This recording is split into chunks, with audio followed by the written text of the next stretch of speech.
Good afternoon, everybody, and welcome to the Pulse Headline News. Let's see, can everyone hear me okay out there? Let's see. All right, good deal. So we got some sound now. All right, let's go ahead and roll into a song while everyone gets in the room, and let's do it. Thank you all for joining us here at the Pulse.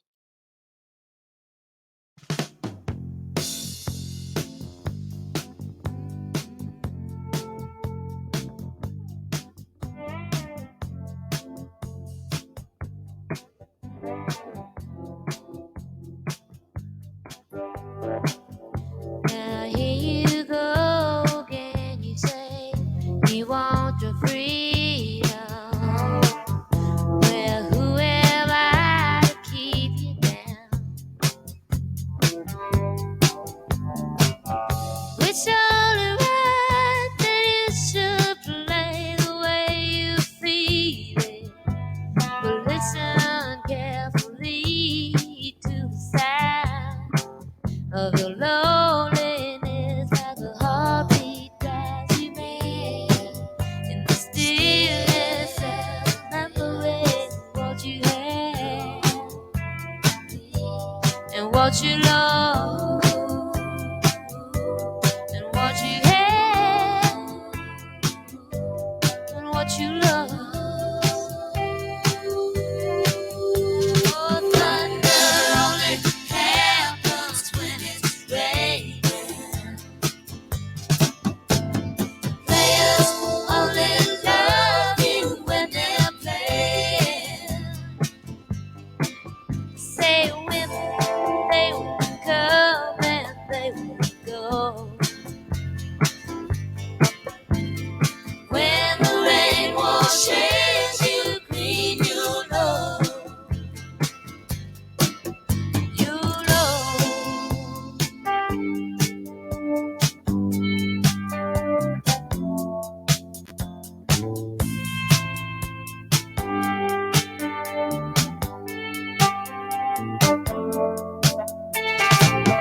Now here I go again. I see the crystal vision. I keep my visions to myself. It's only me who wants to wrap around your dreams and have you any dreams you like yourself. Dreams of loneliness, like a heartbeat drives you back. In the stillness of remembering what you had and what you lost, what you had, oh, what you lost. Thunder only happens when it's raining. Players only love you when they're playing. Women, they will come and they will go. When the rain washes you clean, you know. Oh, thunder only happens when it's raining. Players only love you when they're playing. Say women, they will come and they will go. When the rain washes you clean, you know. You know. You will know. Oh, you know.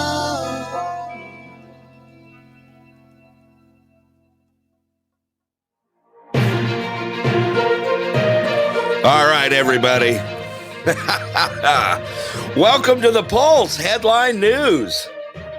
Let's just make this easy. Tech difficulties everywhere.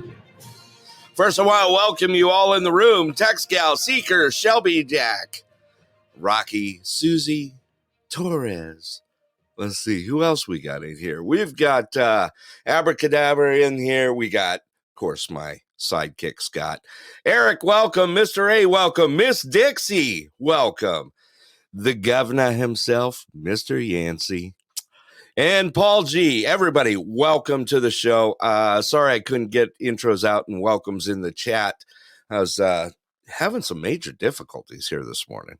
I don't know. I guess, what do you say? All I could say is, well, you know what? It's Monday. Feels like it, too. Scott, you with me there, brother? Let's make sure the rest of this stuff works here. I'm here. You're starting out so chipper this morning, you know. Scott, how you doing this morning, my brother? I'm doing fine. Are you? Yeah. Well, I can say that we have both had our technology challenges this morning. Yeah. You just weren't able to solve yours in time. No, mine was jacked and yours was fixed. I go on and I'm like, I'm dead. What's going on here? What's happening? No music, chat was working, you know. Annie J, welcome, girl. Good to see you. All right. You know what? I'm just going to roll with it this morning. That's all we can do, right, Scott? Just kind of roll with it. Whatever. And, whatever. Jeez, I see you're chipper this morning. Currently, all those here in the Denali Borough, it is currently 7 degrees outside. It is sunny. We're supposed to get some clouds coming in. Woohoo! 7 degrees in the positives. Look out now. High of 15 today, low of -8 tonight. Going into tomorrow, high of 20, low of 12. They're calling for snow showers again. About 70%. That's right, Susie. Just get ready for it. Wednesday, high of 24, low of 3, calling for snow showers again at about 70%. So it looks like our systems are starting to build up. Thursday, high of 23, low of -1. Going into Friday is when we start heating up. High of 28, low of 7. Saturday, 35 and a low of 12. All right, there's your quick weather update here for us. Can you repeat that? I wasn't writing it down. Kiss my ass this morning, I tell you. Well, I mean, it's your thing. So you want a bunch of dudes kissing, smooching on your butt. That's Torres has beach weather. You know, I mean, it's in the positive, so we're in shorts and flip flops still, so we're all good. We're all good. Susan says I'm done with snow. It needs to go somewhere else. Let's send it all to what do you say we send it all to Florida? Yeah, that ain't gonna Let's happen. see if I get a response to that. I know who's in the room right now. Seeker. Welcome. Ninana Rick, welcome to the show as well. He says, no. Let's see. Torres already put out their hoodie and shorts and fishnets. I'm comfortable. Mr. A's sitting at 77. He's a happy camper. This show brought to you by the good people at Clear Sky Lodge and Ninana Repair. We got some new plugs to run this afternoon, so we'll do that at break. All right, Scott, you ready to roll with this thing? I don't even know if I've got my, hang on a sec. I guess I better see if this is open or not.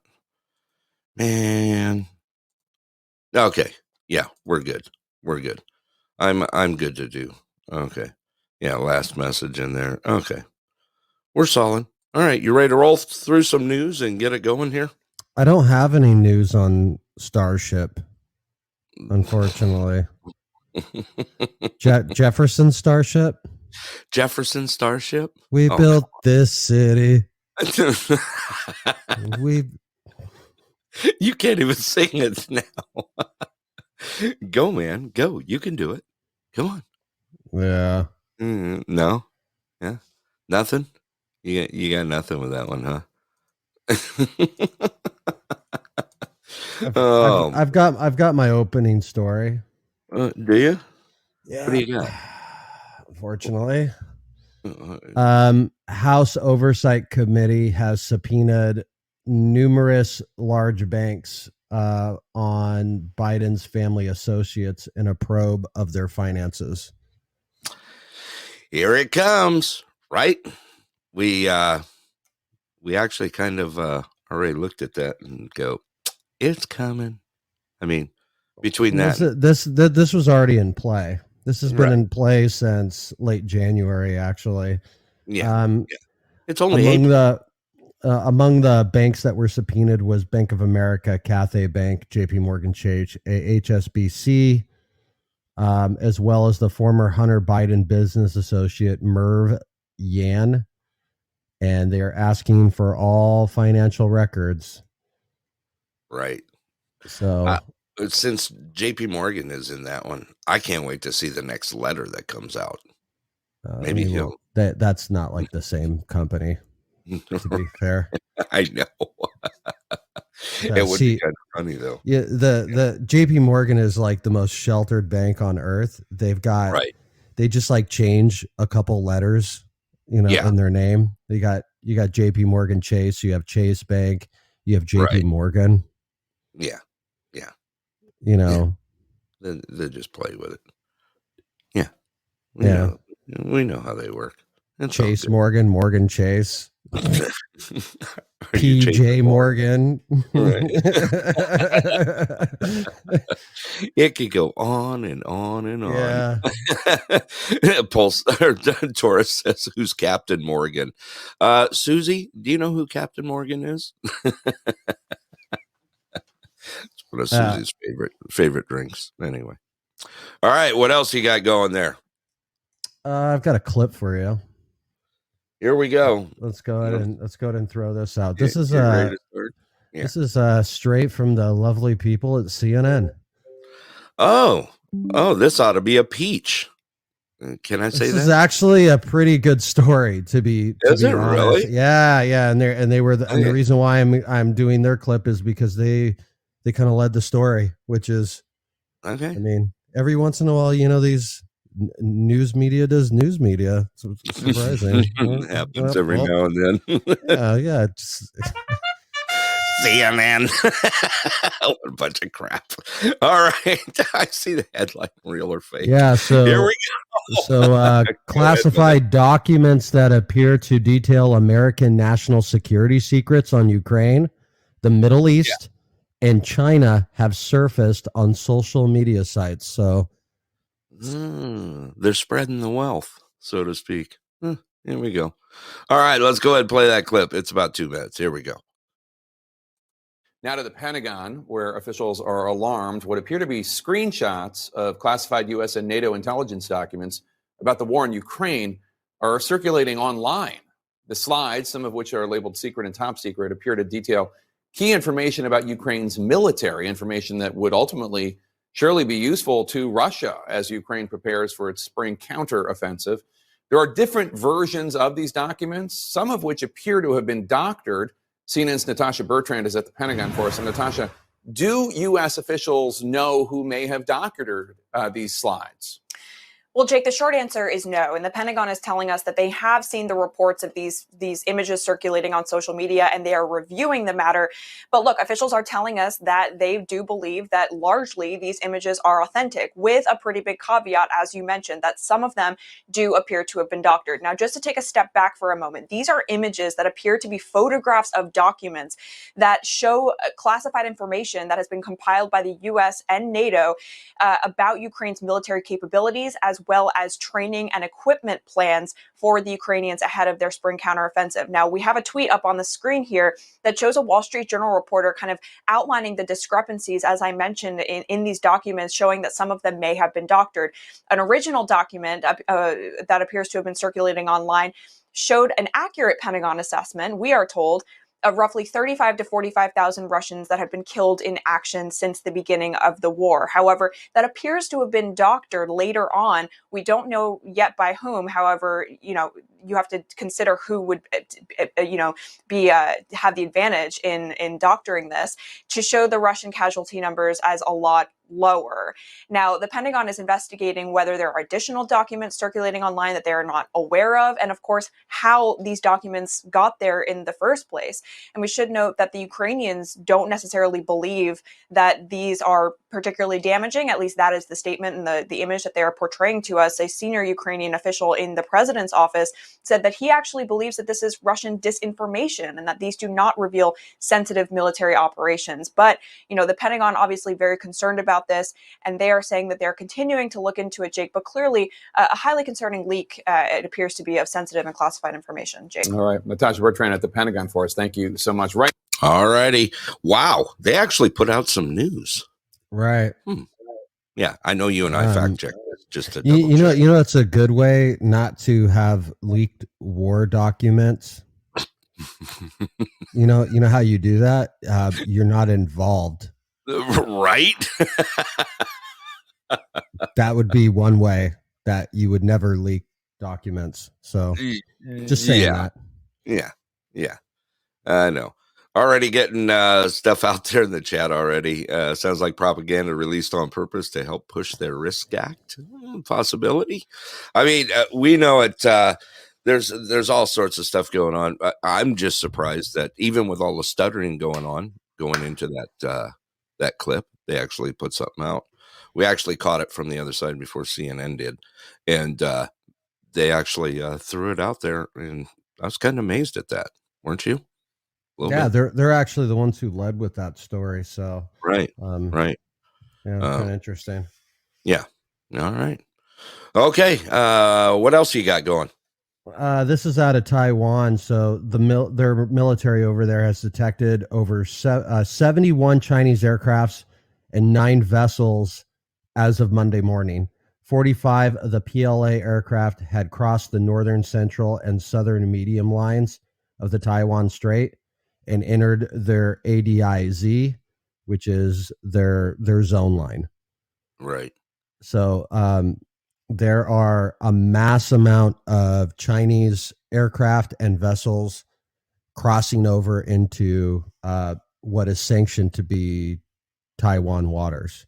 Right. I caught some stuff over the weekend. I talked to you about it. They were interviewing some of the people over there in Taiwan, about what's happening, what's going on, this and that. These people are kind of scared right now. I mean, it's a little bit freaky what's going on. I don't think they've had. Can we think back? Is there any time that they've kind of had this much pressure lately? I mean, just in it's been there all along. It's been there, but nothing's been acted upon quite as strong as it is right now. We just didn't cover it before. Is that what it is? Yeah. Okay. Yeah. Definitely. Yeah. It was probably worse a decade ago. Yeah. Yeah. Just we weren't covering it. But the reason why is because it's how firm America's hand is. Yeah. And unfortunately, that's kind of a frail at the moment. So that's what makes it more news. It doesn't make it more news that that Taiwan or China's putting pressure on Taiwan. Right. Right. What makes news is our weakness. Yeah. Yeah. All right. Tough Monday. All right. Let's roll with it. What else you got? Tough Monday. Yeah. Sounds normal to me. Just roll with it. There's been a certain person who's been visiting the White House. Yeah.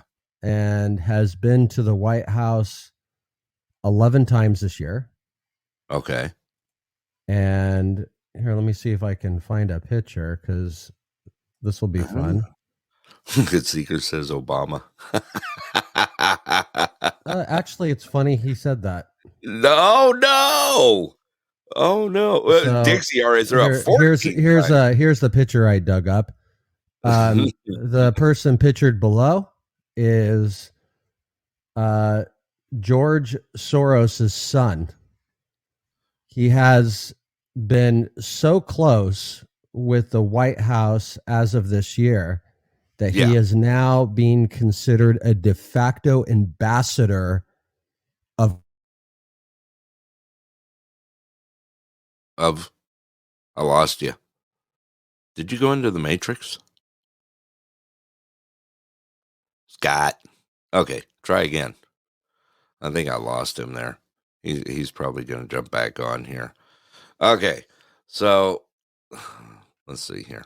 He's coming. Oh, he's back. I'm back. You back? Okay, go ahead. Say again.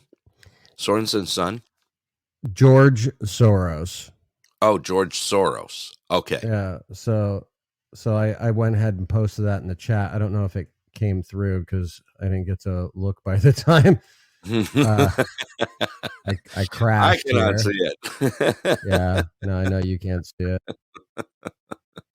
it. No, he's actually on his subsystem, so So anyway, it's there, Susie says. okay, cool. Okay. So the picture that I posted has a picture of him with all of the people that he has been kind of schmoozing with this year. He's been with Nancy Pelosi. He's been with Barack Obama. He's considered a super close friend with Schumer. Okay. But he is so prominent at the White House that he's referred to as an ambassador. Really? Yeah. And remember, this guy has literally no function in our government. So, right. Obviously his father basically supports the entire Democratic Party in the US. Right. And he's pretty famous in circles in New York. Okay. He's a guy who's known or something. Yeah, exactly. Actually, like that's what he's most famous for is he's one of these guys that he buys, $500 to $1,000 bottles of wine or champagne and bust out. Yeah. That's actually what he's known for. Like that's what I kind of figured. Biggest function on earth is buying expensive alcohol. Yeah. I mean, we used to see it in Arizona all the time, right? Hanging out at the clubs. You'd be hanging in there, and then all of a sudden someone would walk in and blah, blah, blah. Who gives a crap about them? But all of a sudden they're buying stuff, sending rounds around, and, I figured. I didn't say he was buying anybody drinks. He's buying this crap for himself. Oh, really? He wasn't even spreading the wealth. No. Seeker wants his name again. Yeah. It's, baby Soros. Some baby baby Soros, baby Soros. We're gonna do Baby Shark this morning. Alexander Soros. Mm-hmm. Yeah. He's a prolific Democratic fundraiser.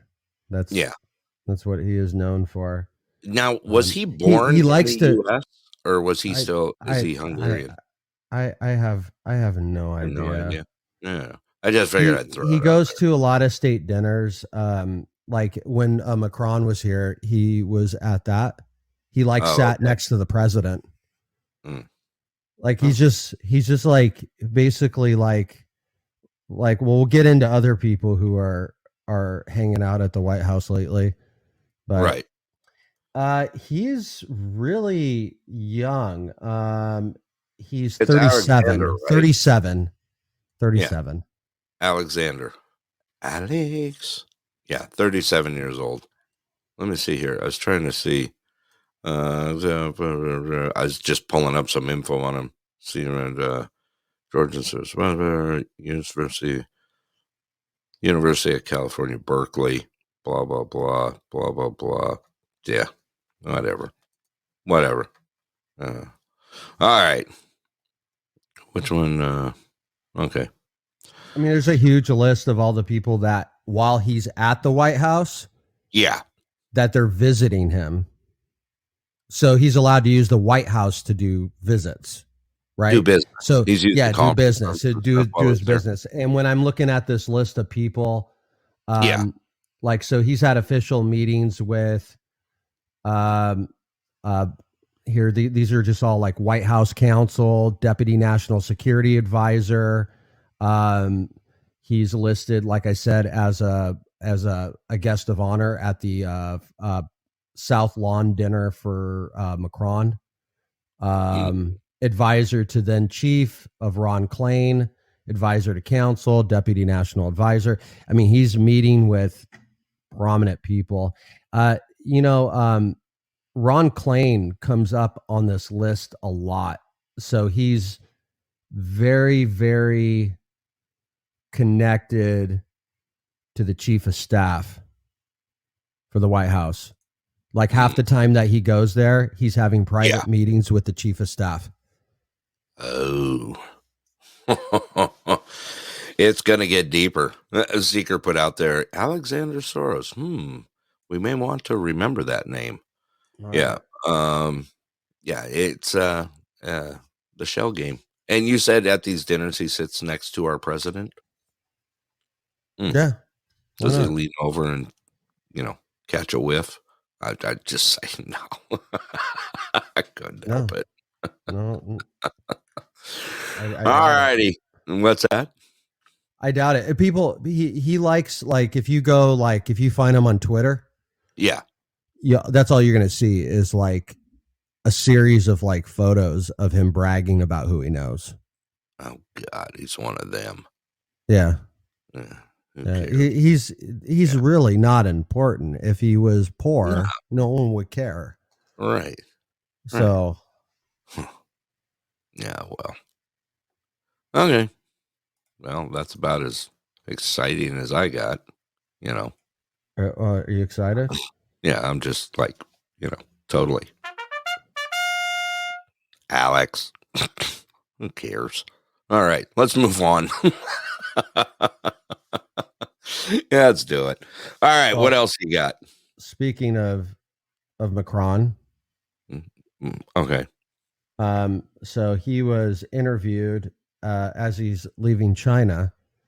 Yeah. And he made a few statements that people are going, huh? What? Really? Remember we covered him in China, remember? Yes. He was basically like, oh, they love us. I go to China and everybody wants to be French like us. Yeah. Well, here is his statement as he's leaving. So Europe must reduce its dependence on the United States. Macron says on his final flight back from China, Macron emphasizes his theory of strategic autonomy for Europe, presumably led by France, to become a third superpower. So let's lay out what this means. Okay. President Xi has basically told Macron that if they take less dependency from the United States, they will become more powerful. Really? And basically says your dependency on the United States makes you weak. Yeah. Should have stated that your dependency on anybody makes you weak, but this is all following the same trend. So we're seeing this all over the world right now. Yeah. Basically, the United States has essentially lost the Middle East at this point. Yeah. I mean, think of a country that is hand-in-hand partnership with the United States that's in the Middle East right now. Israel. Yeah. That's it. Kind of lost the other people. Yeah. Unfortunately. Yeah. Well, we've got all we can say is we're just sitting here watching stuff go on around us while our White House is doing nothing right now. Well, they're not doing anything. That's kind of the Hill Club, welcome. Yeah. It's I don't know. I'm not going to start on a Monday rant. Not yet. Yeah. We'll give it I will have to say that the images today are just not working at all. Really? You got garbage on your side? Yeah, we're being oh, there you go.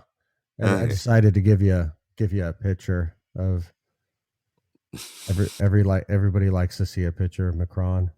Yeah. Good old Emmanuel Jean Michael Frederick Macron. Why the heck do I know that? I don't Is that know, just? because I have no idea. you're into dudes. No, I'm into. Maybe I'm into beef Wellington. I don't know. Maybe it was brought up on a food show the other day. I think more or less that's probably what it was. So we've got this. What's that? We've got this was making the rounds here. So I actually posted this in the chat. Okay. So this is Donald Trump on Easter did one of his Truth Social post. And okay. I'm actually looking forward to this. Yeah, so he wrote, "Happy Easter to all, including those that dream endlessly of destroying our country because they are incapable of dreaming about anything else. Those that are so incompetent, they don't realize that having a border and powerful wall is a good thing, and having voter ID, all paper ballots, and same-day voting will quickly end massive voter fraud. And to all of those weak and pathetic rhinos, radical left Democrats, socialist Marxists, and communists who are killing our nation, remember, we will be back."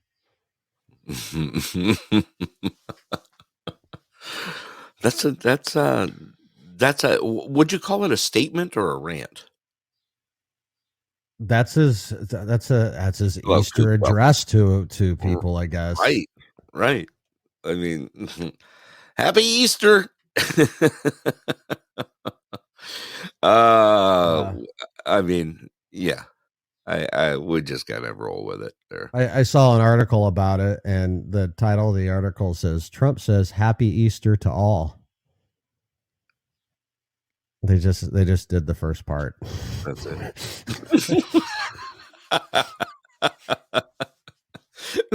Let's just narrow this down a little bit. Oh my God. What's the old club? We all know we're going to see the Battle of the Russes. Well, breaking news is there will be a Battle of the O'Connors coming soon to a podcast near you. Oh no. Yeah. We'll just let that one roll. All right. You got quiet there all of a sudden. Yeah. A little bit. That's okay. What else you got going there? Let's see. So one of the things. So what do we lay out last week with Taiwan? We laid out Kevin McCarthy, right, and then he met the president in California, and then he had the Foreign Affairs Committee go over there, and meet them there. Then just Monday morning we have the jets and sea vessels crossing their line. Right. And now we have Senator Graham made a statement saying he is open to sending U.S. forces to Taiwan to defend the island. What? Yes. I believe that might be so. It's kind of weird with the agreement we have with Taiwan. We have an agreement with Taiwan to defend them. I don't think it goes into detail how that is, though. Right. And by the way that I remember reading this was a do or die kind of thing. Us defending them. Yeah. So, this may not be as a shocking statement as one might want to think it is. Let me see. I have seen other politicians kind of wave around the agreement, kind of pretend it doesn't exist, and then literally come back in the same in like the same statement or the same environment and say exactly the opposite of that. So like, we will defend you to the death, and then like 2 days later they're like, we're just partners, and we're gonna. I see. I was looking it up. the treaty went in effect clear back in 1955, right? They call it the Sino-American Mutual Defense Treaty, right? Is that that's the Taiwan relation? There's all kinds of it's Yeah. been advised, like re-advised tons of times, but basically the idea is that the U.S. will defend Taiwan from China, Yeah, and you're not going to get any more detail on that. yeah, But people who do, like, say, foreign policy will say, yeah, the U.S. is kind of on the hook. yeah. So Okay. It'll be interesting. Nah, I ain't even going to say it. We'll just let it roll. Got the information out there. That's all we need. All right, Scott, what else you got there? So it came out over the weekend. I just thought this was an interesting storyline. The CEI system. Okay. Hear that at all? Yeah. You know what that is? I'm trying to remember. So Isn't it the woke scoring system or something like that? We talked about scoring system or something. Isn't that what Right. it is? Yeah. it's I remember correctly. it's a group of executives from companies like Nike, Anheuser-Busch, Kate Spade, Yeah. and they are using their brands and they're sort of scoring each other on how woke each other are. Mm. So that's what this story was about. The reason why this is coming out is because of the Dylan Mulvaney Bud Light can, essentially. Like, right. Which we threw out the other day. People That are was just so upset about this. Like, I think it's like funny. It's like, if you're drinking Bud Light, your life is miserable already. you might as well have this like cackling weirdo on your can. What? That your life is miserable already if you're drinking Bud Light. Oh man. Sorry. You get one for that one, Scott. Scott. Nice one. Go ahead, keep rolling. You just shocked me with that one. They refer to Dylan Mulvaney as the it girl. What? This group, yeah. They called Dylan Mulvaney it girl because she's it. That's it. Like, she's like the hottest thing in advertisement right now. Everybody wants to have Dylan Mulvaney on their whatevers. Yeah. So on everyone's whatever. I mean, it's let's see. A seeker, Dylan Mulvaney is a guy that is well, he's not a woman. He didn't turn into a woman. He identifies and has become a little girl. That's what I think some people don't understand. So identifies as a little girl, and there's a lot of pictures of him like dressed up as a little girl or pretending to be a child. Yeah. But he's super famous, like White House, like always at the White House, has a partnership with the White House, and we're going to get to that. And more on that today. Okay. But yeah, so anyway, the CEI is the Corporate Equality Index. Okay. So it is being overseen by the Human Rights Campaign, and it is the largest LGBTQ plus political lobbying group in the world. Okay. So, the Human Rights Campaign has received millions of dollars from George Soros's Open Society Foundation. Yeah. And issues report cards on all of America's biggest corporations. And will give you a rating criteria. based on how are you doing, and will subtract points for you not including things that they want you to include. Mm. So Interesting. businesses can obtain a maximum score of 100 points, and they will earn the coveted title Best Place to Work for LGBTQ Equality. 15 of the top 20 Fortune ranked companies received 100% ratings this last year. How many? 15? 15 out of the 20. 15 I don't have that list here, but yeah. Well, apparently Bud Light was enough said. We're gonna move on this story, because this kind of just leads into a couple other stories. Actually, let's kind of on the subject matter of Dylan Mulvaney, right? Yeah. So Biden is starting to work out his campaign. Okay. And his campaign is going to be reliant on those who are young.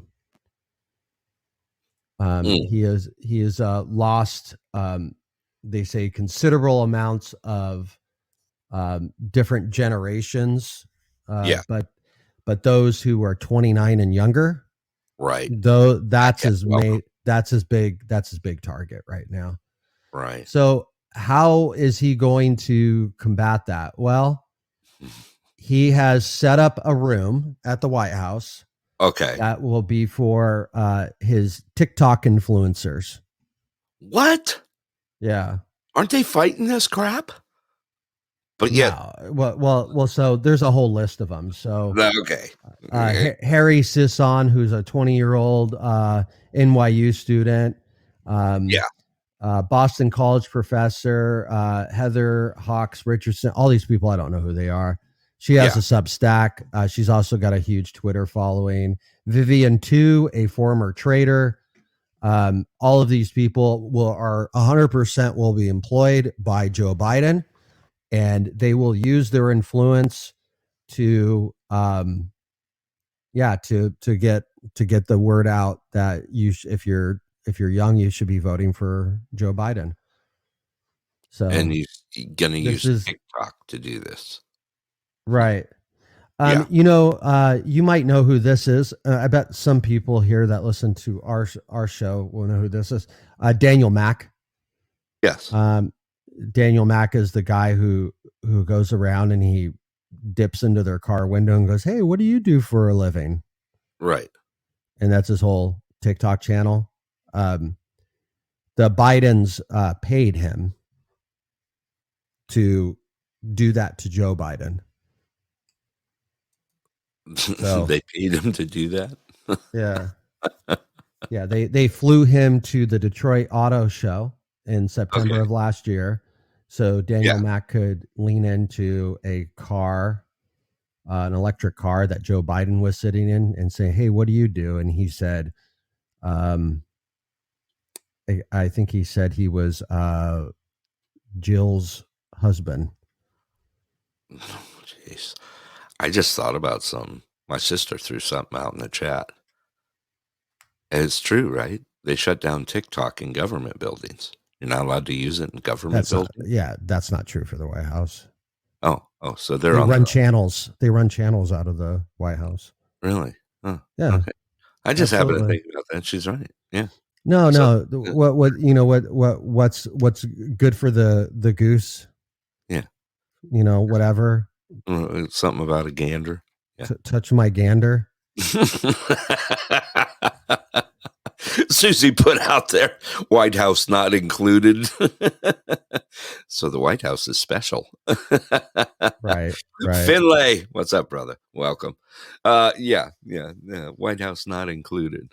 So we'll make the rules out there, but we can just run with it. Okay, go ahead. I don't know. I was like, I don't know. What do you think about our tax dollars going in for this one? I mean, it's just like that's kind of what I'm saying here is, right. has nothing to do with like a lot of what, I could care less, right? A lot of us could Right. care less about, that they're doing this. Yeah. Yeah. But at the same time, it's like we're paying for it. We're paying for this crap. Right. Yeah. Like this is like there is a lot of stuff that like I'll Right. throw this out there. Like Rich Doug, welcome. when Trump was president, there was Yeah. all this stuff in the background that was getting pushed out like through social media and stuff. The Yeah. one thing you can say is that the majority of it was not coming out of the White House. Yeah. And a lot of it was probably kind of hurtful at the same time. Like this could have the same effect though. It could. It's These people who are like, watching these TikTok influencers, and then all of a sudden, like they're like, they're dancing to a song, they're doing the shuffle on TikTok or whatever, or twerking or whatever they do, and then they go, oh, by the way, vote for Joe Biden. Vote for Biden. It's like weird. Like that's. I know, right? I mean, he's going TikTok, right? It's a little odd. Just Biden's throwing that out there, doing this TikTok thing, doing the fancy dance and stuff. Okay, so I said I was gonna kind of keep rolling on this. Yeah, I'm sure you got more. Yeah, I do. I'm gonna send you a clip. Let's roll with a clip. All right. This is the response everybody's been waiting for. And I don't think people thought it was ever going to actually happen. Yeah. But let's hear from Alyssa Heinerscheld, Bud Light's VP of Marketing, explaining the strategy of using inclusive marketing to promote the declining American beer brand to young people. Oh man, what a bunch of crap! All right, okay, so no, I just got to state this though before we get into this. Okay, Bud Light is the number 2 brand in the world. Okay, what is she talking about declining anyway? So I'm just going to throw that out there. It's the number 2 brand, and the number 1 brand, is Snow, which no one's heard of, right? Yeah. That's because it is the most sold beer in China. It's like 1 billion people can't be wrong. You got a bottle of Snow and a bowl of rice. So, and Bud Light. Yeah, what was the comment you made earlier about Bud Light? I can't remember now. What'd you say? Come on, say it. No, I don't understand. We're worried about Bud Light cans, and that's like the problem with. You have other problems if you're sitting around drinking Bud Light. I'm sorry, you just do. Your life is already hell. So you need that cackling face to be looking at you. Yeah, maybe wake you up and go find yourself a decent beer to drink. So let's hear from Alyssa. Scott. I love it, man. All right. Alyssa Heinerscheid. Yeah. Anyway, Bud Light VP. Let's go ahead and listen to that clip. Here we go. I'm a businesswoman. I had a really clear job to do when I took over Bud Light. And it was, this brand is in decline. It's been in decline for a really long time. And if we do not attract young drinkers to come and drink this brand, there will be no future for Bud Light. So I had this super clear mandate. It's like, we need to evolve and elevate this incredibly iconic brand. And what I brought to that was a belief in, okay, what does evolve and elevate mean? It means inclusivity. It means shifting the tone. It means having a campaign that's truly inclusive and feels lighter and brighter and different and appeals to women and to men. And representation is at sort of the heart of evolution. You've got to see people who reflect you in the work. And we had this hangover. I mean, Bud Light had been kind of a brand of fratty, kind of out of touch humor. And it was really important that we had another approach.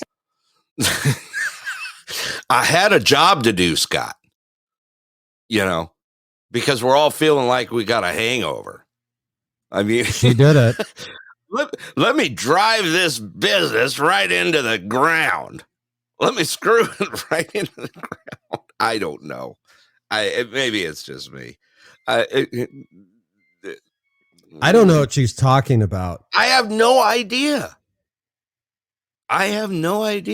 People What's buy Travis? Bud Light because there's a ton of it, and it's like right there in the biggest cooler right in the center. That's why people Right. buy Bud Light. I hate to say it. That's completely true, though. Yeah. You walk into any store, and no matter whatever, you're stumbling in and all of that, you're just going to be able to just go right and just grab whatever's in the center, and you're going to be able to walk out of the store. Comes Yeah. in 30 packs. Pallets. Rocky put out there, make small breweries great again. Well, you know what? You just never know. Yeah, I have no idea what she was even second highest selling beer, right? Bud Light. But they're declining. Yeah, they're not declining. No. Well, they may be now.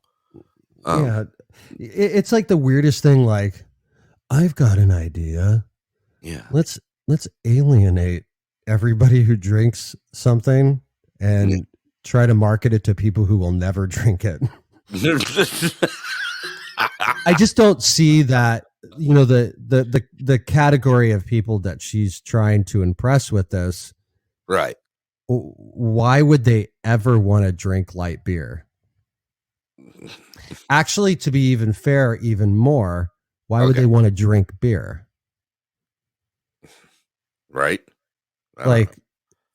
Like, I don't know, do something that, I don't know. It just, beer has its place. I mean, most people who drink beer are men. Let's just put it that way. Right. Yeah. Yeah. And it's kind of an older guy thing. It is. That's how I see it. Like, even young guys don't necessarily, I mean, they may drink, but they don't become like beer drinkers. Like, when you say beer drinker, what comes to your mind? It's like a middle-aged dude. Middle-aged dude with a spare I'm not saying tire. Bud Light drinkers. I'm just saying beer drinkers. Beer And drinkers you in already general. get that picture in your head, right? You get that picture. Yeah. Yeah. So The guy sitting in the chair on a porch, with the spare tire and beer gut that sets his can on it. okay, well, we need to move on because we've got a huge announcement. Okay. All right. Let's do it. So I'm gonna send you a clip. Oh shit! This just came out. Excuse me. What is that? What did you just say? I didn't say nothing. So I'll go ahead and set this up. I This got is another gonna be one. this is gonna be fun. Is it? Okay. Biden All right. says at the White House Easter egg roll that he plans to run in the 2024 U.S. election. Okay. You want me to? I'll go ahead and say the quote. Okay. You ready? Do it. Well, I'll either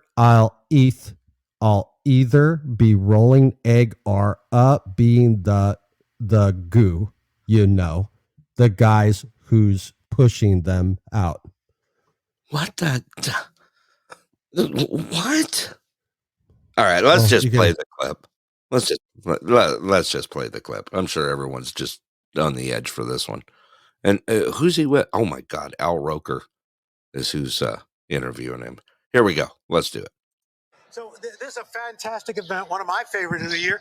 I was just wondering, Mr. President, will you be taking part in the Easter egg rolls after 2024? Well, I plan on at least 3 or 4 more Easter egg rolls. At least 3 or 4 more. Maybe 5. Maybe 5. maybe 6. What the hell? I don't know. Are you saying that you would be taking part in our upcoming election in 2024? Well, I'll either be rolling an egg or being the guy who's pushing them out. Come on, help a brother out. Make some news for me. I plan on running now, but we're not prepared to announce it yet. All right. Well, it's so nice. Thank you for having us up here. Good to be here. Thank you, Dr. Have Biden. fun. There it is. There's the official announcement. Just tell everybody where you heard it first. Hey, Scott, help a brother out here. That was classic. I mean, can you help a brother out? We've got breaking news. I'm going to go ahead and just send this directly to you. Okay. I haven't listened to this yet, but this is on the story of the leaked documents, the leaked Pentagon documents. Go ahead and play this. Let's do it. Okay. Wow. Hot. Like this second. Here we go. Again, without confirming the validity of the documents, this is information that has no business in the public domain. It has no business, if you don't mind me saying, on the pages of front pages of newspapers or on television. It is not intended for public consumption, and it should not be out there. Wow, that was quick. Right. Literally just did it right now. So I think we should probably take a break here. I got a few more stories to run through that are super lighthearted. Oh. Yeah,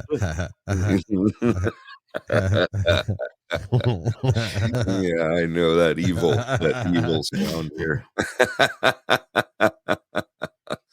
All righty. Well, let's do that. Let's go ahead and take a quick music break here. If you guys, you want to open the lines afterward and do it? Sure. Why not? Okay, we can do that. We can definitely do that. All right, let's go ahead and go to a quick music break here, along with one commercial, and let's do it to it. Fill your coffee if you need to. Thank you all for joining us here at the Pulse. Make sure you hit those follow buttons if you're new with us today. Give us some likes on the way through. Also, if you want to find out more about us, you can check out our website. You can go to pulsealaska.com, and there you'll find all sorts of information about the show here, how you can support and that sort of thing. And just want to throw out another congratulations to our last month's super fan. Our last month's super fan for the Pulse was 86 Bad Love, and we appreciate all the support that you guys do, and including all our fan club out there. All right, with that, let's go ahead and roll into a song here, and we'll be right back. Thank you for joining the Pulse.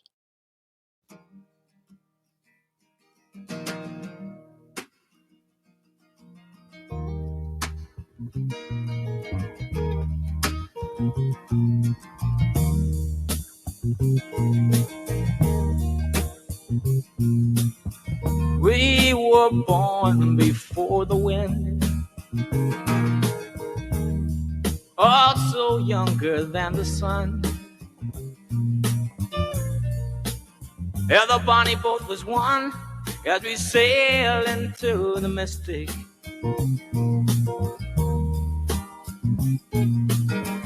I can now hear the sailors cry, smell the sea and feel the sky. Let your soul and spirit fly into the mystic.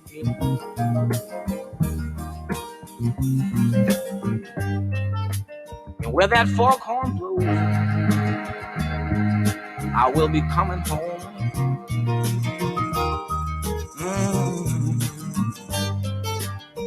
Yeah, when the foghorn blows, I wanna hear it. I don't have to fear it, and I wanna rock your gypsy soul, just like way back in the days of old. Yeah, magnificently we will fold into the mystic.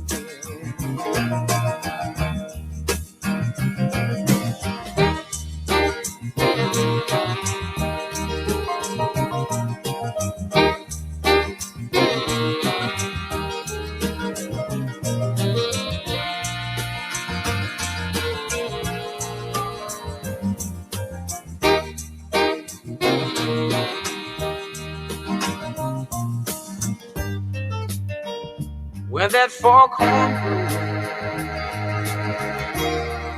you know I will be coming home. And when that foghorn whistle blows, I gotta hear it. I don't have to fear it. And I rock your gypsy soul, just like way back in the day, the most. And together we will float into the mystic.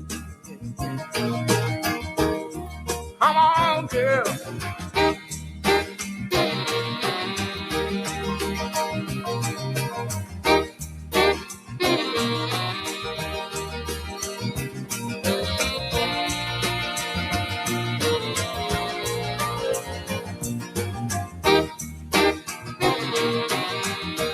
Too late to stop now.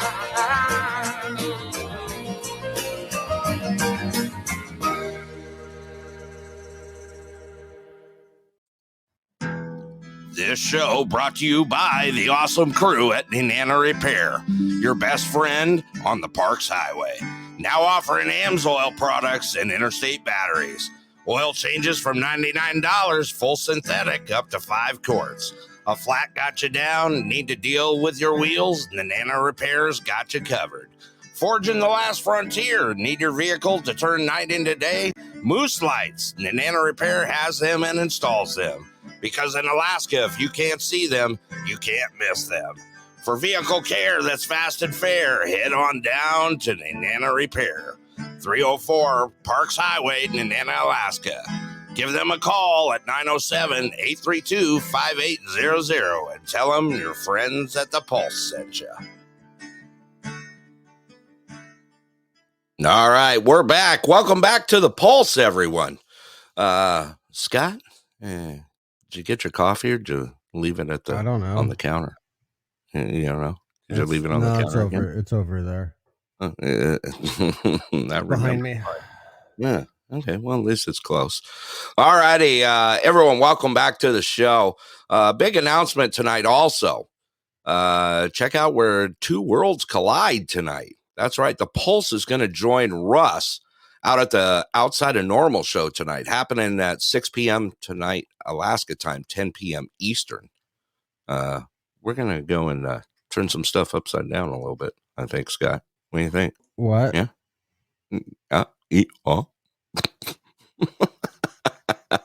Whatever. Whatever.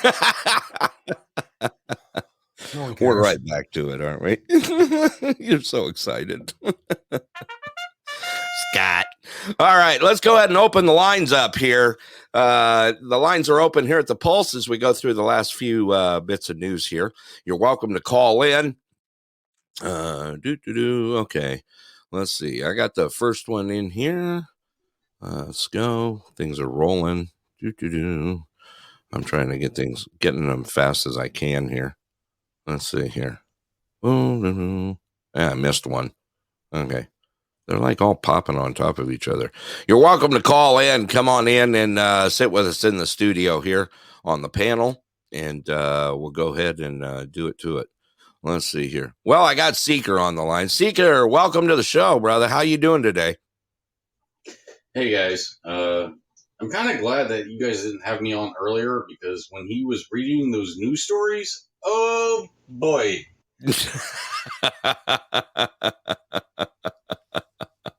The personal space just like... It happens. It happens. Let's see here. Let's also get Big Rich Dog in here. The puppy dog's coming to join in. Rich Dog, what's happening, brother? Good to see you, man.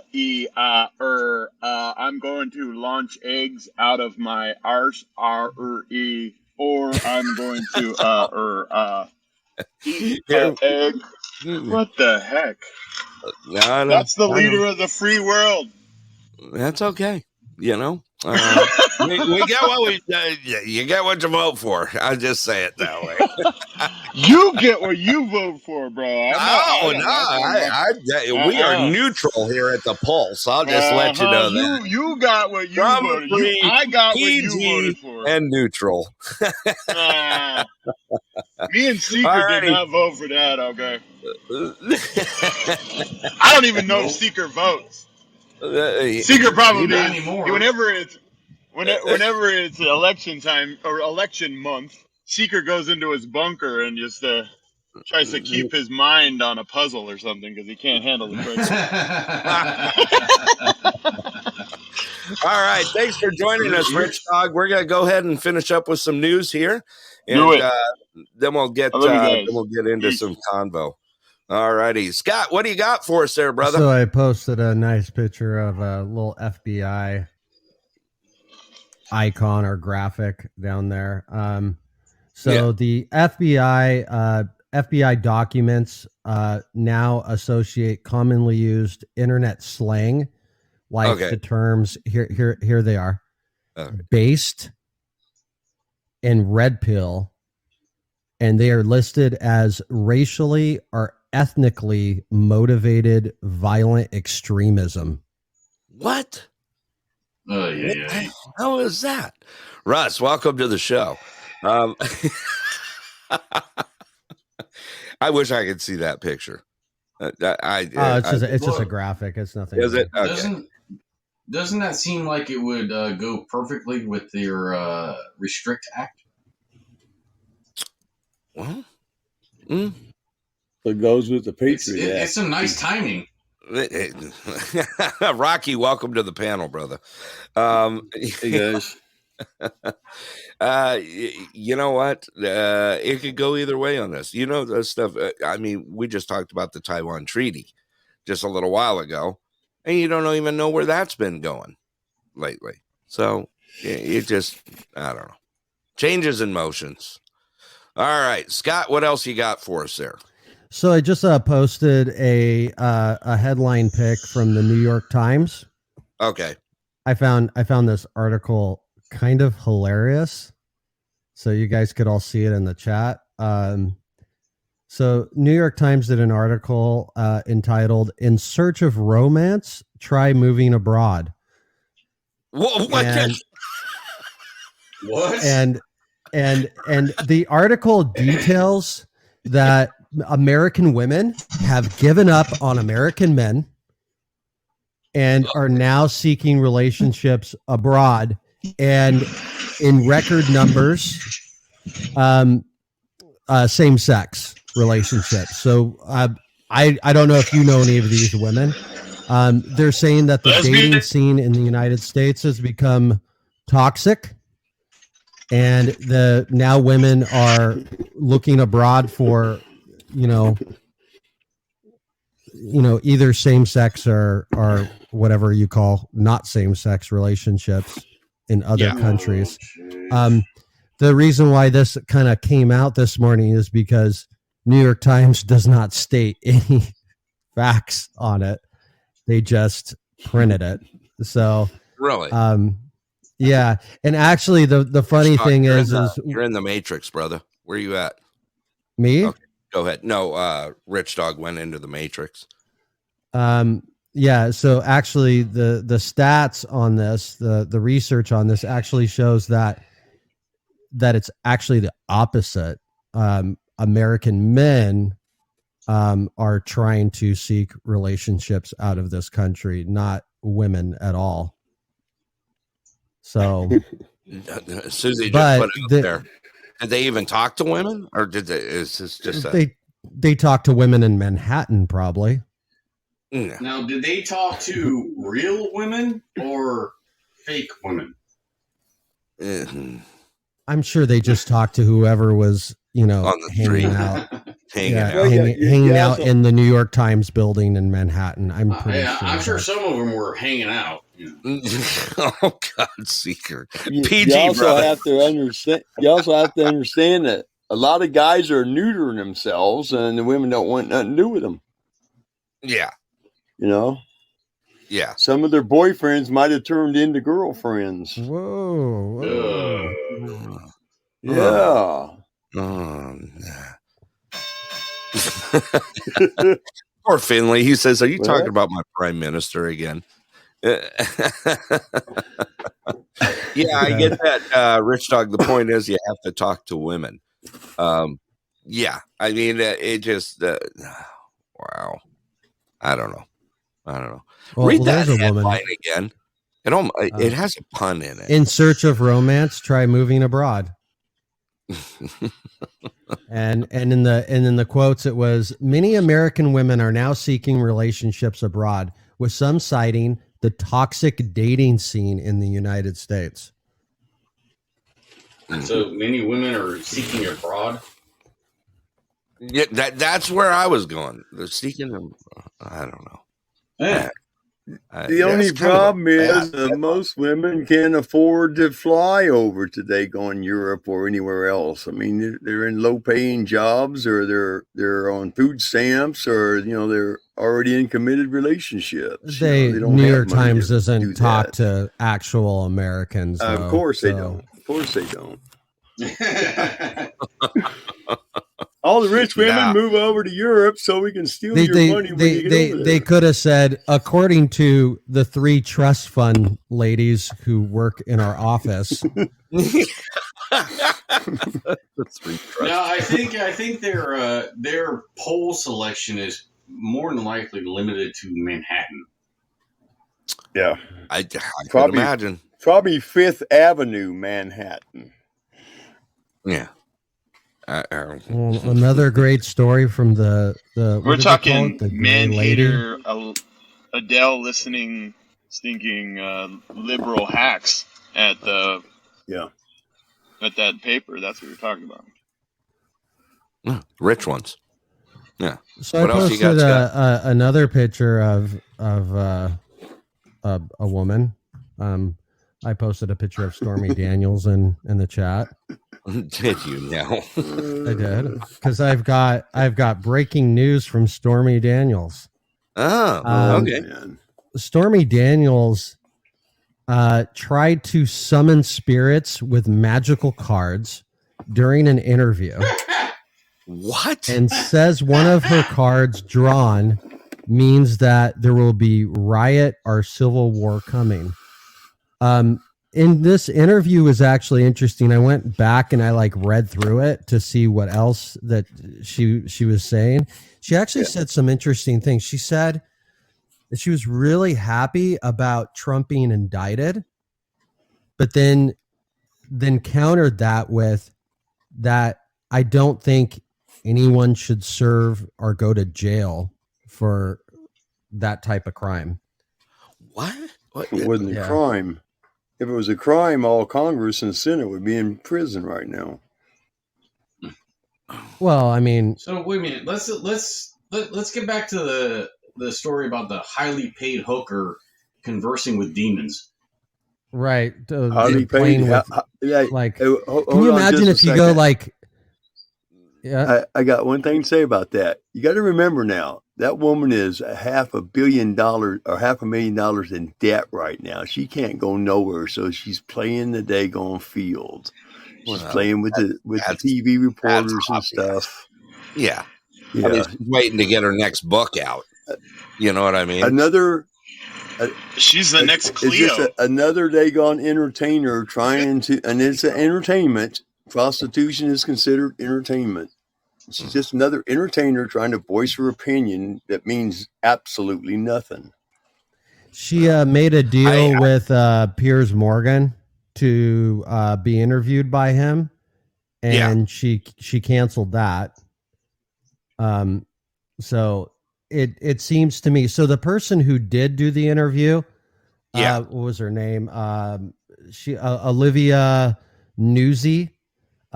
She is from the New York Magazine. So basically, not a very it's not. This is not like breaking. This is not breaking journalism at all. Basically, but there's all kinds of weird stuff in this thing. So she was reading cards from an oracle deck. From an oracle deck? Yeah. Yeah, tarot. And- She was doing tarot. Yeah. Which is, Yeah. I mean, So she's trying. So here's a section from this interview. So she raised her hands and pressed the empty space between her palms. She spoke quietly. What can you tell Olivia about Donald Trump? She waited for a moment, nothing, and then she says, "What the fuck?" I'm not even kidding. Yeah, that's what she said. That's weird. We're having trouble connecting to the realms of the Trump spirit. is working with the motherfuckers. But then Stormy eventually found her way into the spirit world with the power of the connection, bringing both the reporter and Daniels herself to tears. Oh my She God! shuffled the deck again. Nostradamus is coming out in Stormy Daniels, the Stormy Daniels Friends Network. Is, you have to remember. She's a participant in the oldest trade in the world, doing the oldest future telling in the world. Yeah. Okay. She has no credibility. Yeah. So between her palms, the force field of energy swelled. Oh, jeez. She dealt the cards as if by magic. The room shifted. The ears began to ring. Tension spread across my forehead. My eyes filled with tears. I looked across the table and met the dealer's gaze. She was crying too. This is a real interview. Hey, you just said something that gives her immense credibility. I mean, she's really, really like used to things swelling in her hands. Oh God! Hey, look, that was good. Like I said, she was in the oldest profession in the world. She knows how to describe. Yeah. Let's welcome Russell to the panel from outside of Norma, as well as Russ Finley. Go ahead, Russ. What you got? Yeah, to be fair, that's not the oldest profession in the world. If it was, nobody would have been able to pay for it.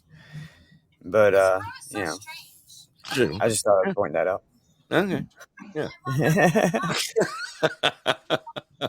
Somebody had to be working to pay for it. You know what I mean? Yeah. There you go. Yeah. That kind of makes sense. I'll give you 5 Back then, it was all sheepskins barter, for your ass. man. Back then, they used to barter. Yeah. I'll give you 3 sheep for 20 minutes. It'll only take 10. We're still doing that in New Zealand, Rocky. I had to be tending to the sheep. I knew 3 sheep. Damn, that must have been some really good. That's still our commodity down. 3 sheep. Finley. Look, man, if they're out there with the sheep, they didn't need the oldest profession in the world to help them out. They already had the sheep. Oh, jeez. Where is this going? Velcro gloves. Velcro gloves. Oh, God. Fuzzy car I mitts. thought Anyway. Fiji. Yeah, it is. It is. Is this a farming show? I'm talking about shearing the sheep and making some coats and stuff. You know. No, God. I don't know where your mind was at. I don't know where your mind was at. Susie's. You even got our exec producer into it. She's in the chat, just letting out right now, letting it loose. You guys are killing me.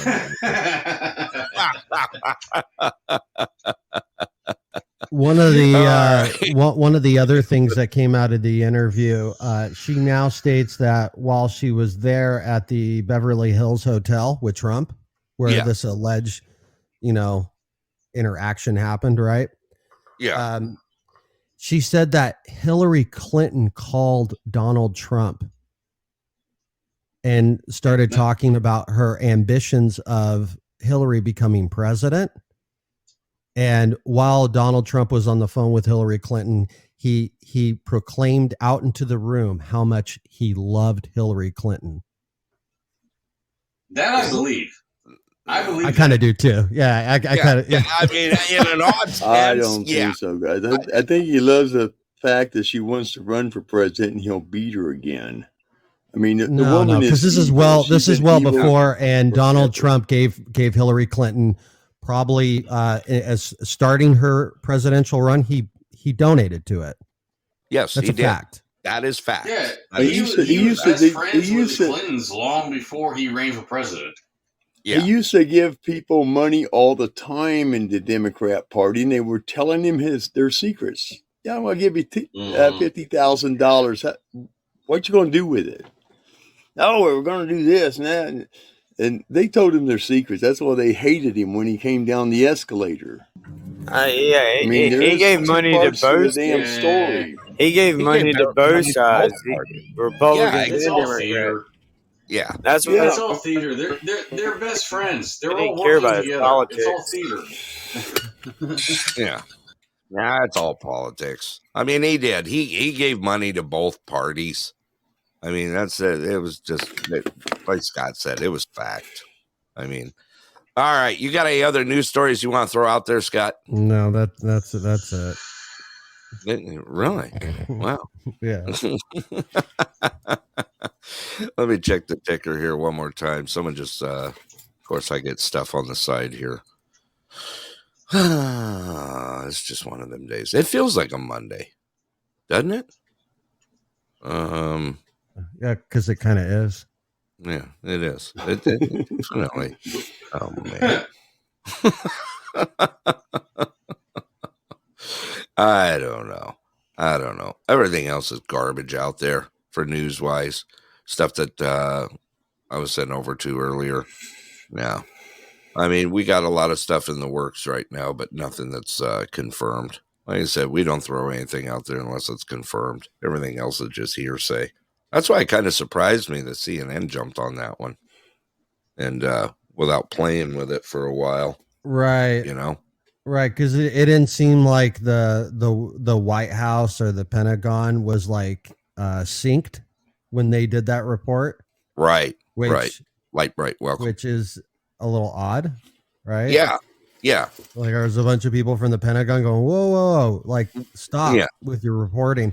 Which I every once in a while, like I said, a broken clock is right twice a day. So there's that. Well, it's gonna be interesting where these like we talked about before, on those leaked documents that are all over the net right now. Of course, they jumped right on it. Has no business on the front pages, newspapers or on television, as he's slapping the podium. I don't know. Oh, by the way, that reminds me. The story about when they try to say that Russia forged the numbers to make it look like Russia had a lot less numbers. Yeah. I have seen a lot of interviews from people in Ukraine and in Russia, and they say that no, those numbers are accurate. Russia does take losses. Obviously, it's a war, but Ukraine is being fucking decimated. Yeah. And there is no manipulation. There is no manipulation of numbers. It's like those numbers are actually accurate. Yeah. There's pictures out there, too, of people who fly in drones over some of these areas that's been hit. And Ukraine was literally blowing up cities and blaming it on Russia all the time. Yeah. Because they don't want the Russian citizens who've been living there all their lives to be around. And now they say you're going to have to send your people into our war because we're running out of people. I mean, good grief. Yeah, because I think one thing that people forget is the whole reason why this started is because the part of Ukraine that has been basically enveloped into Russia is populated by mostly Russians, and that the whole reason why it started was because they didn't want to lose that territory. And so they bomb these people and then blame Russia for it, but it's actually Ukraine doing it. And why would Russia bomb their own people? It doesn't make any sense. Well, there's a lot of things going on that we don't hear about, man. There is. Bella, welcome to the show. No, there's a lot of things that we don't hear of. But you got to remember that half this, how much truth is to it, though. We know how media is propaganda. Yeah, it is. It's propaganda any way you look at it. Until you're standing in the middle of it, you're not going to know the whole truth. You're really not. You're not going to know if we're relying on videos and news crews that or should I say media crews that are putting this stuff out there. How much of it is believable? I mean, just look at the garbage that's come out just the last 5 years. There's nothing out there that is believable. That mainstream media puts out there. You also look at the fact that we've had a lot of political things. people here from the United States going out there into a war zone and nothing's going on. You don't hear nothing. And people are walking around in the cities and stuff. It's like, how much of this crap has been CGI'd, and are they even in country? Maybe they're in Poland or they're in Bulgaria. Who the hell knows? You don't know. They're not going to let you know. It's all going to be considered. It's all going to be considered national secret or security secrets. And that's why I'm putting that out there, Rocky, is what you see that we get piped in over here. We never know what we're getting. We don't. None of it's confirmed. No. I mean, we got friends. I'm telling you from experience. We got friends that have come out of Ukraine that as soon as they boarded, their laptops, their phones, everything was wiped and factory reset before they even leave there. Okay, so you're getting to see what they want you to see at times. I'll tell you, that's true, and that is fact that I know. Yeah, so they have killed journalists over there that were putting out information too. Yeah, they were getting it subjugated out of the country, and those people were targeted. Yeah, see, even Susie said had a friend that was over there, right? And every bit of his equipment, because he was it was either wiped or confiscated coming out of it. And this was recent. And I know of a few others that came from over there that happened the same way. Because it's all just set to what they want you to see. They have to destroy America so that the rest of the world soon falls. Yeah. Because there's no hope left in the world once America falls. Nowhere to go. I think they kind of already found where they're going to go. Go ahead, Scott. Well, no, the thing of it is once America falls, everybody loses hope because America is the last banyan of freedom for most people. No, they don't lose hope. They're perfectly fine without us. It's already been proven. Look what's going on in the Middle East. It's been proven. I mean, they don't need us. Demonstrations that we won't even do here. Right there. Go ahead, Scott. Look at the BRICS agreement. Do any of those countries need us at all? Do we give them any hope? Do we give them any satisfaction? We're like a T-shirt from an amusement park. No one cares. America's already in the I think it's somebody not, there you go, Scott. Hang on, go ahead. I don't think it's America gives the other countries hope. I think what it is that in terms of initiating the new system, America, and you could probably group up Western Europe with that, is the last speed bump, is the last barricade, it's the last hurdle that they need to break down before they can initiate their new system. Yeah. And that's why everything is collapsing on purpose. Well, I think a lot of people in this country think that they're going to be part of that system. And the reality is they're not. We're not going to be part of that system. There's plenty of people, especially in DC, that are actively collapsing it from the inside out because they think that they're going to be taken care of. But then once it actually is initiated and their purpose is resolved, their use is used up, they'll just be taken out. Yep. That's the way communism is. That's the way Mao did it. Kill the teachers that don't go with the agenda. Kill the politicians that don't go with the agenda. Kill the doctors and lawyers and all the people who don't have the same principles that they want everybody to have, and they annihilated 600 million. Well, this has more to do with our financial security. Our I financial think a lot of security people screwed. discount the fact that we own China's economy. No, we No, we don't. don't. They own our They, economy. no, they own 13% of our national debt, and that's it. Yeah, they 13%. own they We own all their they economy. own You stop our buying they Chinese, own They're stop buying presently Chinese products. They're One at dumping a it. time, guys. One at a time. Russell, go And ahead. listen, if they own 13% of our national debt, which is non-existent anyway. It's just a number that politicians use in order to get votes. Like our national debt could be wiped out tomorrow if we said we didn't have any. It's a non-existent number. But regardless of that, we own the Chinese economy. As soon as we stop buying Chinese products, their whole economy crashes. It crashes. Yeah, and that's exactly why they are maneuvering with this whole BRICS shit, and also buying up tons and tons of gold.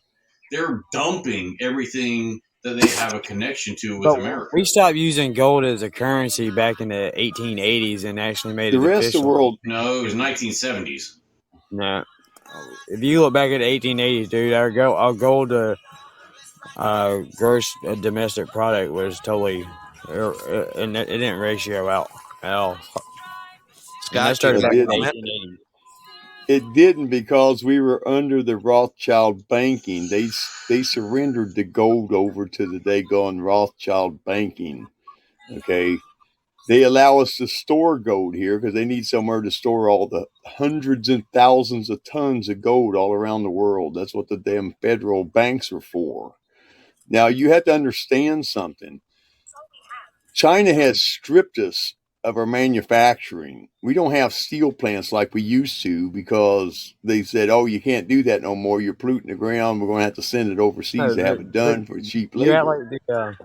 like the population here still doesn't exist to build steel, and we still have all the raw materials here to do so ourselves. Yeah, but we it don't takes do it a long time to build that we back don't do up. it. No, dude, it really don't. We're lazy, so that we let other people do it. But that's only because of our ability to be lazy. If that ability went away, the American people would work and they'd Our rebuild some ability to be buildings and start lazy working is factories. our ability to be lazy has been put onto us by the government teaching it. Okay, the government owns our education system. They tell kids, "Oh, you need to go to college to be a computer programmer. Don't worry about working roofs or anything." You know, and they bring in people from other countries to come in and do the manual labor here in the United States, but they still have the main people in control of it. I mean, I had a house. Had my house re-roofed a while back, talking with an American company, and I had 10 goddamn Mexicans on the roof, and only one person spoke English. Nothing wrong with that, though. Because nobody does it anymore, because they've been said, oh, you don't need to but get your hands dirty or sweat. Yeah, but no, I may I argue that instead of the government forcing laziness on us, it's just been the natural progression of technology that has put laziness That's on us. part of it. It's both. That's a good point. Scott, I know you had some Yeah. comments. I'd like to hear your thoughts. No, it's like the thing about like China. China's been buying gold for 2 decades now. So they have over $3 trillion in gold. That's the actual number. The next closest to them is Japan, who has over $1 trillion. Everybody else is under. The United States ranks very low. We have about $100 billion in gold. So, but once we decide that Indonesia has more gold, right? but Thailand has more gold. Mexico has more gold. Right. Singapore has more That's gold. because gold's it's not as important to our economy as whatever he wants it to be. Our economy is going digital. And once it goes based digital, on a gold credit is system, valuable. right? Right, Yeah. but everything's always been On the base level of The only reason economic system, gold- gold hang on. is the Hang foundation. on, one at a time. One at a time. The only reason gold is valuable is because somebody said it was. Like, it's just a rock. It's just a mineral. You know what I mean? We only make it valuable because we say it is. Once we say it's not valuable anymore, and that the only thing that is valuable is the credit that you get through a digital system, That's the only thing that's going to be worth anything. And then having 1 trillion pounds of gold is going to be nice for jewelry, but it ain't going to do nothing for your economy. Well, then why are all these countries buying up tons of gold? Because they're hoping Because to live we have off of put an it old on system. precedent that Right. it's It's worth it. gold is still used as the reserve for foreign exchange. That's Yeah, its primary that's it. goal. Absolutely. So It's because they can tax it, and they can't tax a barter system like we used to have all over the United States at one time, because currency was hard to find, and some states made their own currencies and interchanged with each other.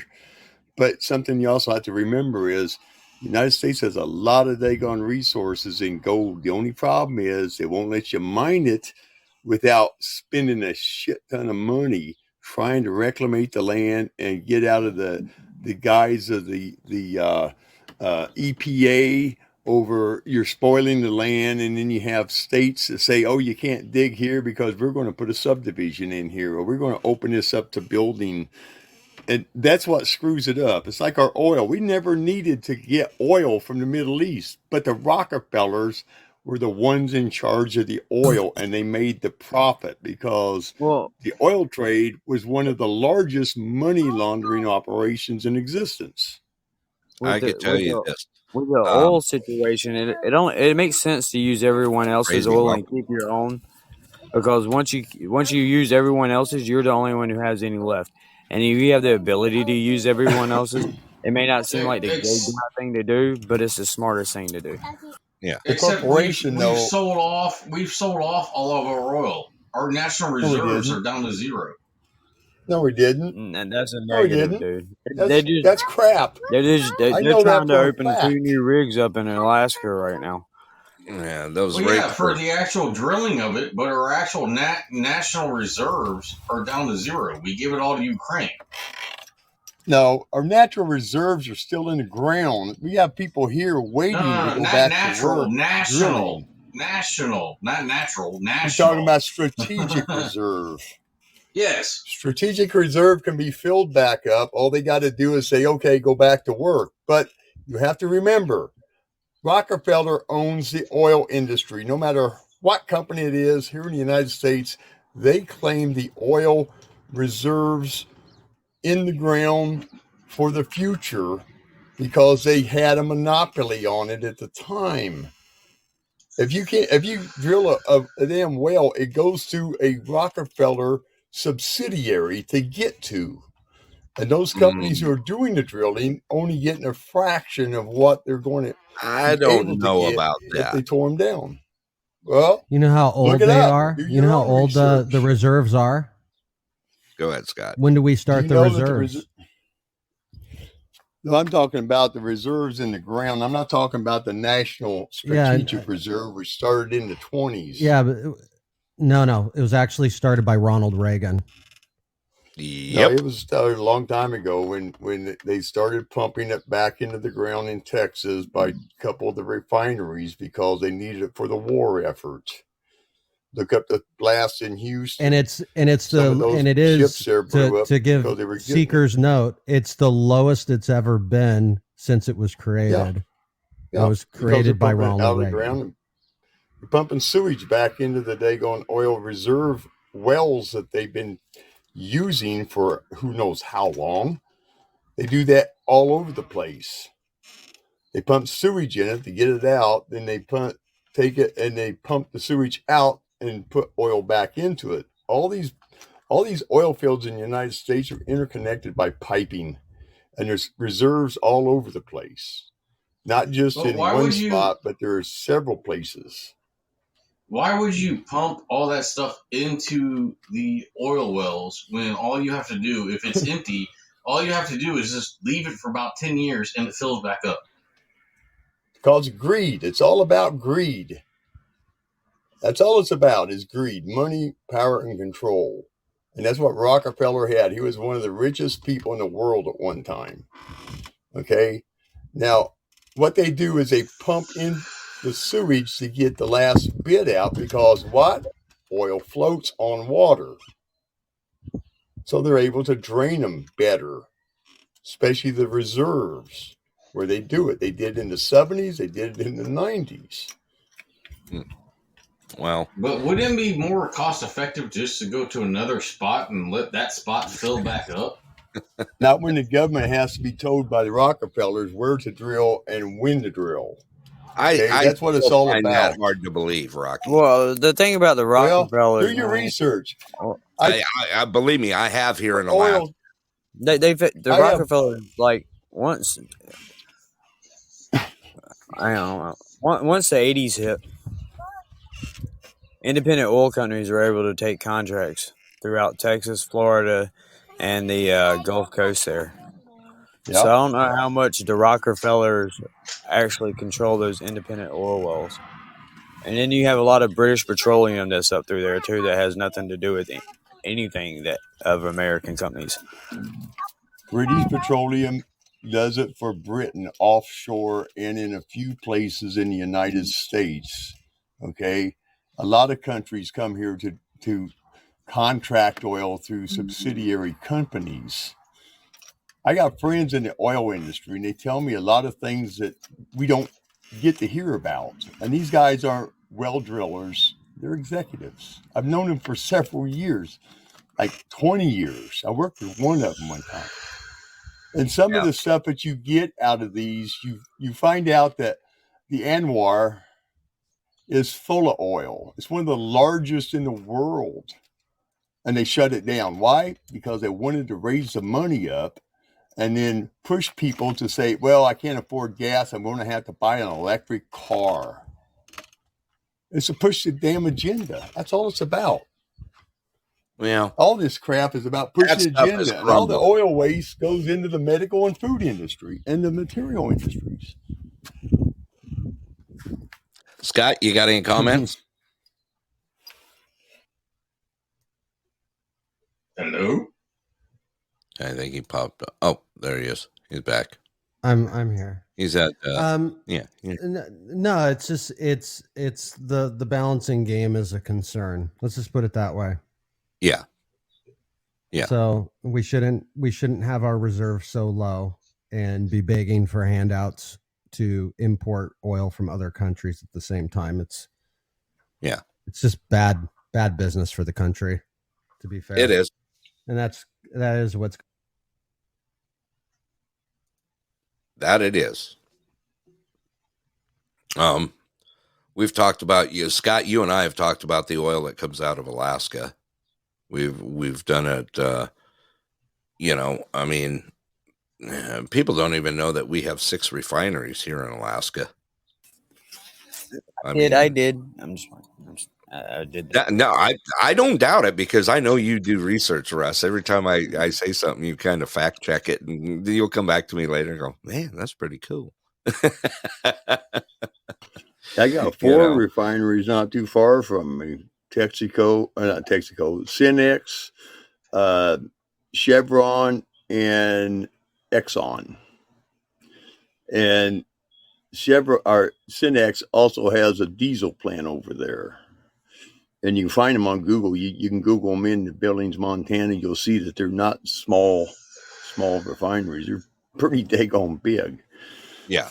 And they pump it in from the fields just north of us, about 200 miles, where they had their big rock a while back, and everybody was drilling. And all of a sudden, some of my friends who worked up there, who traveled up there to work, came back and said, yeah, we got shut down. So what do you mean? He said, well, my job was to keep the jack pumps operating. They told me they're shutting them down. Yeah. There is no shortage of oil. They manufacture the shortage for fear porn. And just like the 70s. Am I wrong in the information that a lot of these ranchers down in Texas that have like these 80,000 to 120,000 plus acre ranches out there, that the reason they never lost those acreages is because they claimed their own oil rights back in like the early 20s? They still paid the government a subsidy for being able to drill it out of the ground. For the mineral rights. Just like they do the gas fields right outside of town. They own their own mineral rights, right? Is that what it is? They own the mineral rights, but they're going to get taxed like crazy per liter or gallon or barrel, however they just determine it. There's people in in my old home state of Indiana and people down in Kentucky and Virginia, they got oil wells in their damn yards. They say, yeah, I'll put an oil well right here. And they're making buku bucks. They were getting oil pumped out of the ground right there on their property, but they still had to pay a large tax because it wasn't a personal work tax. It was a mineral tax. And they do that. The government does that to keep the money rolling. And to get the permit, you got to go through the government, who has to go through the Rockefellers to say, what about here? Yeah, go ahead and let them have one here. Or no, don't let them have it there because of this. Just like coal. We got 500 years of coal here in Montana, but they won't let them dig it. I got to say something about the whole oil industry. Okay. We have plenty of oil to support ourselves here. Plenty. People may not think that, but we do. Okay. Just in Alaska alone, okay, the average produced out of Alaska, even in the slow times, is 448,000 barrels of oil per day. Holy shit. Okay. Now, let me tell you this. Let me throw this at you. Guess how many of those are used by the American people? 2%. 159,000 barrels out of that 448. Yeah. Okay. That is fact. None of it, basically. Yeah. Yeah. It's like almost a zero. A big goose egg, right? Yeah. Yeah. Yeah. It's all Big about goose egg. power, money, So and that's the control. number for 2022. So anytime anyone says, we're running out of oil, it's crap. It's crap.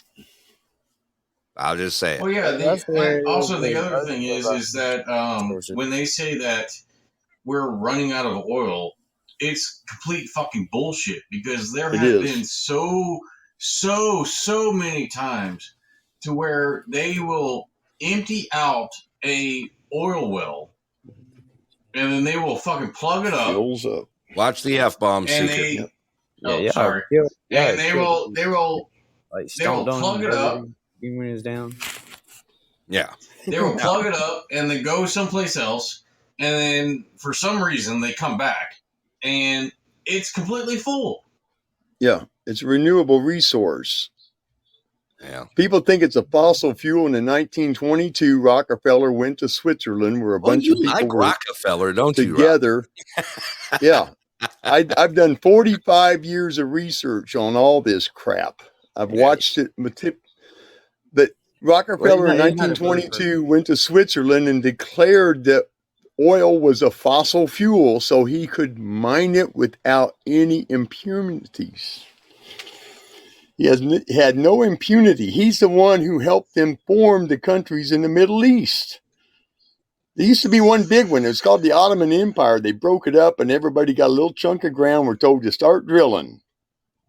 And that's how long they've been drilling. Yeah.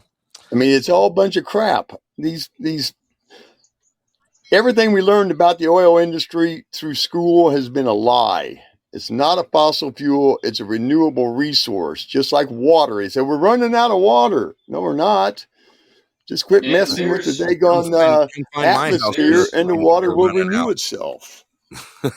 There's one saying that I've heard about oil, and I'm tending to agree with it, in that someone once said that oil is the blood of the earth. Yeah. In that it doesn't run out. It doesn't come from dinosaurs. It's the blood of the earth. Well, what came from dinosaurs was coal. Yeah. Okay, coal is hard carbon. Oil is liquid carbon and a bunch of other chemicals and stuff, because it hadn't broken down and turned to rock. Okay. And when it's being even more purified, coal can be turned into diamonds. So that tells you why they have a 2-mile daggone mine in Africa, mining out diamonds. Okay, you have to dig deep for them, and sometimes they're right up in the top. And a lot of people don't understand what geology is. Yeah, it's like that. You're blown into it. And all right, all this stuff that we have is manifested. We're running out of time here, and I ain't gonna time out. Oh, actually, I'm not gonna time out, but I still got to time out because I got another thing to do after this show here. All righty, what a great show! It's been a great show. We've got a great panel up here. We got Russell with Outside of Normal. We got Mr. Finley up here from good old New Zealand. We got Rocky up here. We also got Big Rich Dog. We got Seeker, and of course, my co-host and trusty guy who is part of the managerial staff here at the Pulse as well. All righty, let's get some final words for the day here. Let's start with you, Russell. Give us some final words for the day. Check out the Pulse tonight on Outside of Normal at 10 p.m. Eastern. It's gonna be great. Absolutely. Oh yeah, Finley, give me some final words for tonight. Always look after your friends and check on them regularly, especially in this day and age when you can just be a text message away. Check on each other regularly and look after each other. Thank you, Finley. Rocky, give me some final words for the day here. Now, to find the truth, you have to do your own research. You have to deep dive.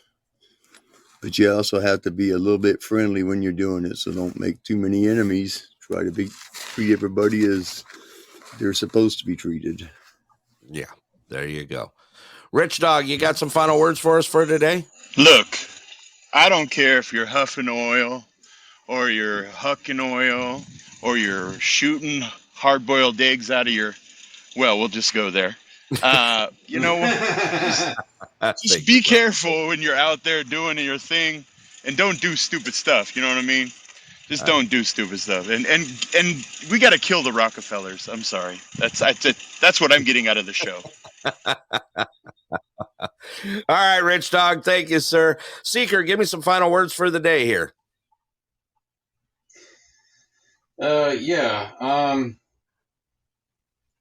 Just because you're taught something in school, or you learn something from a textbook, or you hear something from an expert on some news channel, look into it yourself, because they're not always right.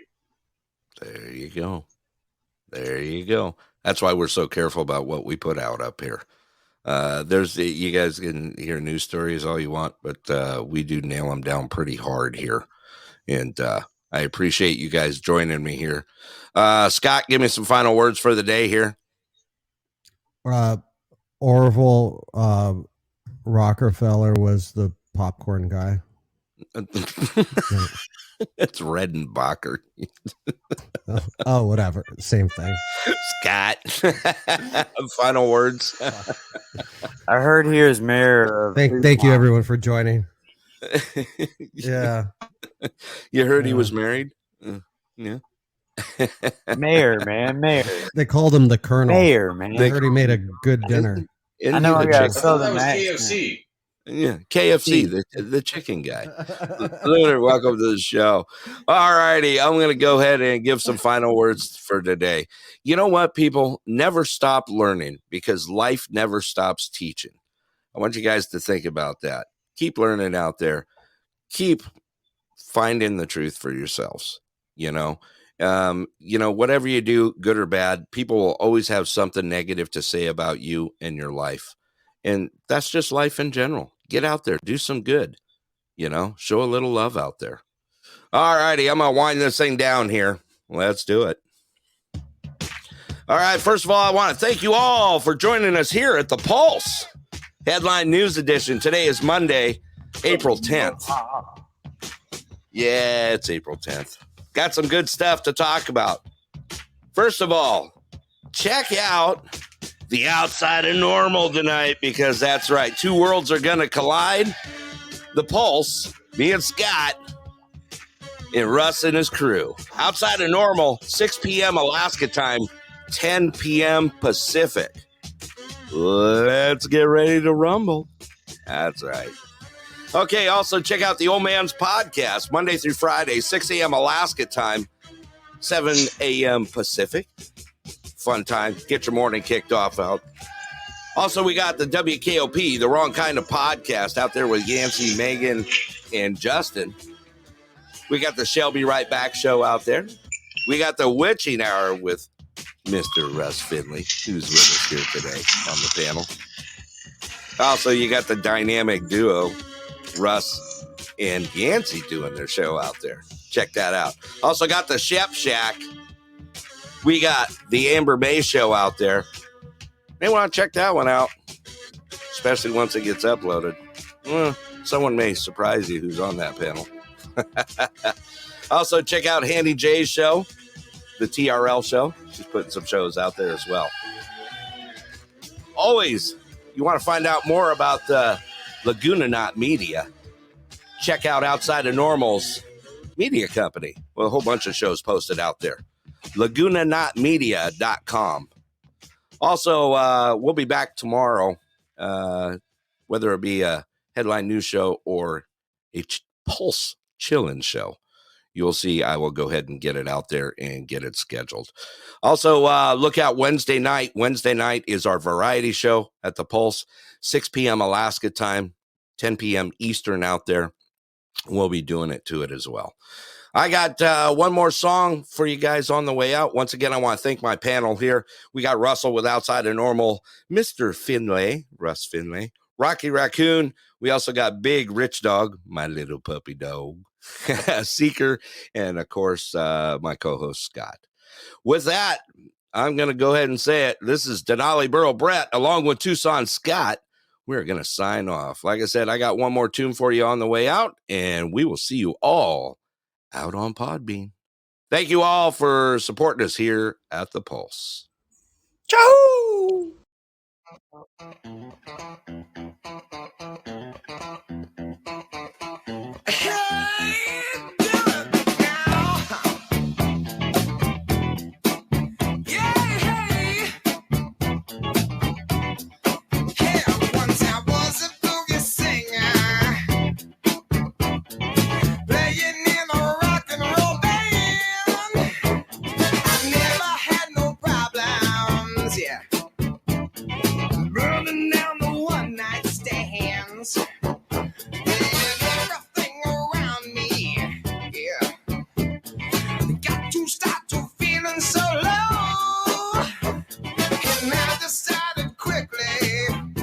I did. To just go down and check out the show. Yeah, they were dancing and singing and moving to the grooving. And just when it hit me, somebody turned around and shouted, "Play that funky music, white boy. Play that funky music right. Play that funky music, white boy. Lay down the boogie and play that funky music till you die." Till you die? Yeah. Well, I tried to understand this. I thought that they were out of their minds. How could I be so foolish? How could I? To not see I was the one behind. So still I kept on fighting. Well, losing every step of the way. I said I must go back there. I got to go back and check to see if things still the same. Yeah, they were dancing and singing and moving to the grooving. And just when it hit me, somebody turned around and shouted, "Play that funky music, white boy. Play that funky music right. Play that funky music, white boy. Lay down the boogie and play that funky music till you die. Till you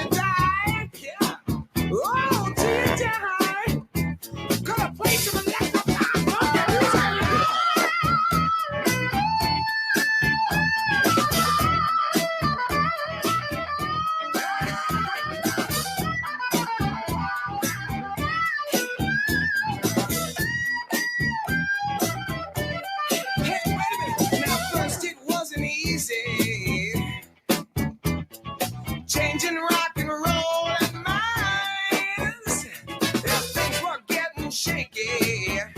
I thought I'd have to leave it behind. Oh, but now it's so much better. It's so much better. I'm funking out in every way. But I'll never lose that feeling. You know I won't. Of how I learned my lesson that day. When they were dancing and singing and moving to the grooving. And just when it hit me, somebody turned around and shouted, play that funky music, white boy.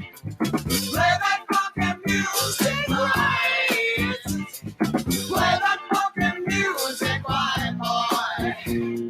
Lay down the boogie and play that funky music till you die. Till you die. Oh, till you die. Yeah. They shouted, play that funky music. Play that funky music. Play that funky music. The Clear Sky. This show brought to you in part by the great people at Clear Sky Lodge, where the steaks are the best in Alaska. Don't forget Wednesday food specials and pool tournaments on Friday nights at 7:30. Clear Sky Lodge, located at milepost 280 Parks Highway, Anderson, Alaska. Open 7 days a week, 3 p.m. to 10 p.m. Give them a call at 907-582-2251. Tell them your friends at The Pulse sent you.